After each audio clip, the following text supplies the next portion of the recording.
Welcome to Wise Man's Dollar, a podcast for everyday working people who want to keep more of what they earn, make wiser decisions with their money, and build a legacy for the next generation. I'm Sunjata, and I'm so glad that you're here to join me once again. So, in the last episode, I explained why this strategy that we've been talking about uh, is not an investment and how that actually makes it more powerful. Today, I want to share exactly how I came across the strategy in the first place. I'm just going to tell you the story, take you back to day one when I discovered it. So, the setting was a family gathering in Florida because my family, ever since my grandmother transitioned, so my grandfather, um, the wise man who this show is anchored through, he passed away in 2011, and my grandmother transitioned in 2023. And the family home in Apalachicola, Florida, is still there. And after initially after my grandmother transitioned, there wasn't the same reason for us to go back like we had done, throughout our lives. And more recently, for the last, several years of her life, we would go back for her birthday. And pretty much through her 90s into she lived to be 103, um, we would go back, and celebrate her birthday. If not other times, just different, of her grandchildren would visit at different times, but most of the family went back for her birthday. So, after she transitioned, I said to the family that we should keep that tradition. We should continue to visit because we're spread out. I grew up in Philadelphia, Pennsylvania. I have siblings still in Pennsylvania. I'm in the Atlanta, Georgia metro area now. I have a sibling in California and cousins in other areas of Florida, et cetera. So I said, it's a great opportunity to continue to, stay close and visit. So in September of 2025, we were going to that family gathering, and we met up and at our legacy home in Appalach, and some conversations start to bubble up around, how do we maintain this home? How do we maintain the rental property? How do we maintain the land and all the assets that my grandparents accumulated? How do we maintain that? And more importantly, how do we grow? How do we make sure that it's something for the next generation, for future generations, and to keep their legacy alive? And, in years prior, I had been having conversations with different family members, um, about this idea of starting a bank to do those things. And I brought that conversation back during this particular gathering because for years now I had started feeling like this shift in responsibility, like my generation, it's going to be time for us to take over and maintain all the things that currently my parents generation does. And in terms of my grandparents children, the only two that are still alive are my father and my uncle, and they primarily have been holding things down through and since my grandmother's transition. So I just know that that's going to be coming to my siblings and cousins and I. Those responsibilities will be coming to us really soon because or relatively soon. Life happens fast, but they're in their my dad and my uncle are in their 70s, and you just never know, right? So I just wanted to be, I want to be prepared. So I was kind of the one driving these conversations about preparedness and what's next, et cetera. And again, did that again during this particular gathering. And during that gathering, there was a conversation that came up, and one of a family friend by the name of Christina, she brought up the idea that certain families have used life insurance. Certain families, certain ethnic groups historically, have used life insurance as like a wealth preservation tool and a wealth building tool. And I personally had never really taken the time to understand it. heard little trickles of information like that over the years, but my ears never perked up like they did that day.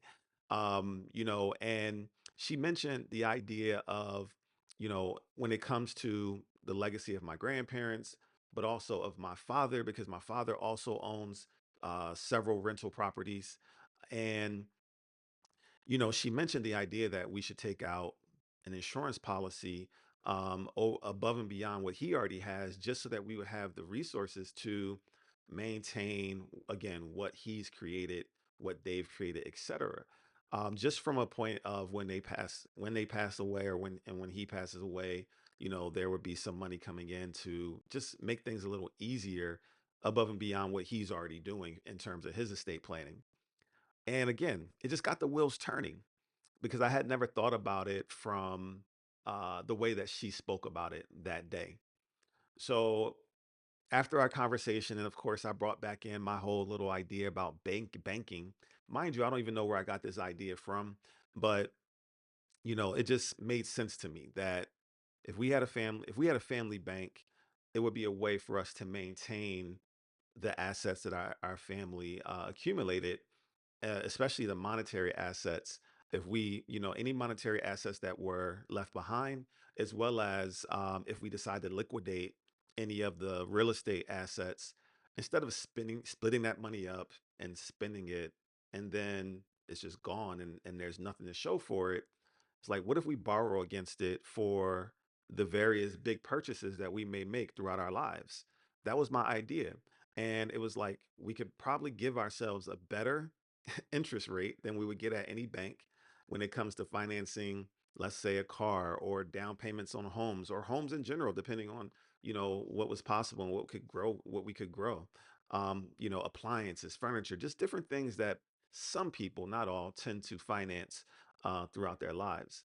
And even if it was just as simple as cars, it was like, man, if we had a family bank and we paid back X amount of interest, we would get the benefits of carry on our grandparents' legacy, and the benefit of knowing that we're making a choice that's going to ensure that future generations, will have something, um, you know, to help make playing the money game a little bit easier moving forward, etc. And also just a great way to keep their name going. We can tell them, Ella and Willie Speed, started this. They were your great great grandparents, or your great great great grandparents. That legacy stuff just is exciting to me. And, especially because my grandfather was such an influence, a positive influence on me, and an inspiration for me, that, I want to make sure that his name lives on. So that was kind of the spirit behind the banking, starting a family bank conversation. And again, I had never heard of anyone doing it. I don't know anyone that does it, but it just was an idea that came to me many years prior. So anyway, when I got home, I did a Google search of what Christina has shared about, like, using life insurance for, wealth preservation and wealth building, as a tool. Like, how I asked something like, how have families, or ethnic groups historically used life insurance as a tool for those things? And immediately, one of the first things that popped up was something called the infinite banking concept.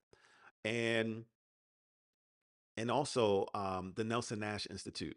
And it was like the Nelson Nash Institute, the home of the infinite banking concept. And out of all the choices, because there were several choices of several articles or websites that talked about this particular topic, that's the one that jumped out to me, that I decided to click on, either first or second, that I decided to click on it. And there was an article basically explaining how life insurance is used for banking. And in that moment, it blew my mind, because I wasn't even thinking about life insurance for banking. I was just trying to tie in what Christina had told me about wealth preservation, and wealth building using life insurance. And when I saw that, the article that I read at the Nelson Nash Institute's website, it talked about those things, but then it tied in the banking element. It was like mind blown, right? Because I had already been thinking about the banking concept, and then Christina introduced the life insurance concept, and it was again, it was like mind blown. And I immediately, just went down this rabbit hole like for days. I just started consuming a bunch of articles, um, and I start consuming YouTube videos about the concepts. And it was extremely fascinating to me because of all the reasons I just shared about, my legacy mindset, as well as I'm someone who's just naturally always been into money management. In my 20s, I've read so many money management books.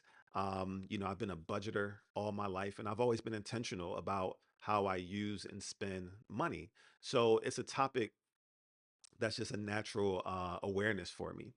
So, while I was listening to different podcasts, they recommended certain books. The main book that kept coming up was Becoming Your Own Banker by Nelson Nash, the person who actually invented this infinite banking concept. And I got that book, I read that book, and again, mind blown. I just couldn't believe that there was something out there like this. And I was just upset that I hadn't heard about it sooner. And, I immediately started sharing with others, family members, friends. I'm like, yo, I started sending pictures of the book to family members and friends, like, yo, you should check this out. This is pretty interesting. It might be really intriguing for you. And at this point, I'm just excited about the potential for my family. And I didn't understand everything fully, but I knew I had come across something really, really powerful. So, again, initially I was thinking about it from a family banking concept.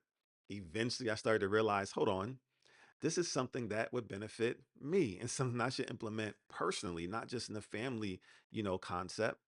And then later on, as I'll share more, I started to see an opportunity professionally. So, you know, and again, I'll get into more of that in future episodes. But I wanted to, in this episode, just give you an idea of how I stumbled upon this particular strategy and what I've now come to call the all that asset, which is dividend paying, properly structured dividend paying whole life insurance. So, I'm going to stop there for now because I have more to share in future episodes. But in the next episode, I'm going to break down why properly structured dividend paying whole life insurance specifically works best for the infinite banking concept and the idea of becoming your own banker. Thanks for tuning in to another episode of Wise Man's Dollar. This show is designed to spark curiosity about how people become their own bankers using properly structured, dividend paying whole life insurance and the infinite banking concept. If you would like to go deeper, I have a private library of videos and resources that break this down in detail, including things most people never get taught about how this works. Just email me at wisemansdollar@gmail.com and I'll send you access for free. If you enjoyed this episode, please hit the like button, subscribe, and drop a comment about what resonated with you. And share this with someone you care about because wisdom grows when we pass it down. And remember, like my granddaddy always told me, any man can make a dollar, but it takes a wise man to spend it. I'll see you in the next episode. Peace.